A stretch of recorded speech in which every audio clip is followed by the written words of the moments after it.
آدم علیہ السلام اللہ سے معافرت طلب کرنے لگے۔ سورہ اعراف میں اللہ تعالیٰ کا فرمان ہے، اب ان کے پروردگار نے ان کو پکارا کہ کیا میں نے تم کو اس درخت کے پاس جانے سے منع نہیں کیا تھا اور بتا نہیں دیا تھا کہ شیطان تمہارا کھلم کھلا دشمن ہے؟ تم دونوں عرض کرنے لگے کہ اے پروردگار، ہم نے اپنی جانوں پر ظلم کیا ہے، اور اگر تو ہمیں نہیں بخشے گا اور ہم پر رحم نہیں کرے گا تو ہم تباہ ہو جائیں گے۔ یہ اپنی غلطی کے اعتراف، اس سے ندامت و رجوع، اور اللہ کے سامنے عاجزی اور بے بسی کے اظہار اور اپنی محتاجی کا بیان ہے۔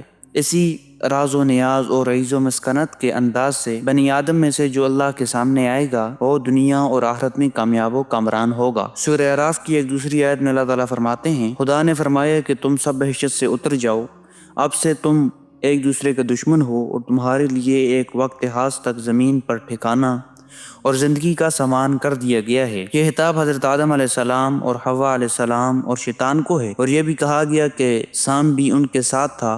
ان سب کو کہا گیا کہ تم جنت سے اتر جاؤ، تمہارے آپس میں دشمنی اور لڑائی ہو۔ اور اس بات میں سام کے شامل ہونے کی دلیل وہ حدیث پیش کی گئی ہے کہ نبی علیہ السلام نے سام کی قتل کرنے کا حکم دیا اور فرمایا، جب سے ہم نے ان سے لڑائی کی ہے اس وقت سے اب تک ہم نے ان سے مصلحت نہیں کی ہے۔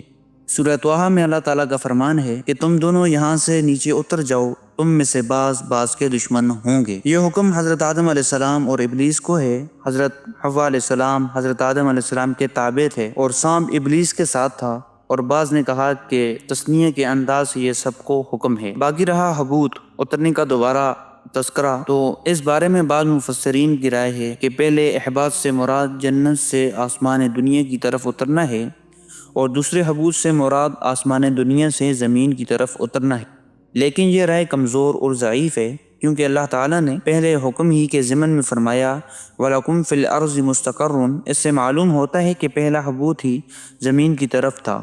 صحیح یہ ہے کہ دونوں سے مراد ایک ہی ہے اور صرف لفظی تکرار ہے، اور ہر ایک کے ساتھ ایک الگ حکم ذکر کیا گیا۔ پہلے حبوط کے ساتھ ذکر کیا کہ ان کی آپس میں دشمنی ہوگی، اور دوسرے کے ساتھ بیان کیا کہ جو میری طرف سے ہدایت آنے پر اس کی پیروی کرے گا وہ سعادت مند ہوگا، وہ اس کی مخالفت کرنے والا وہ بدبخت اور محروم ہوگا۔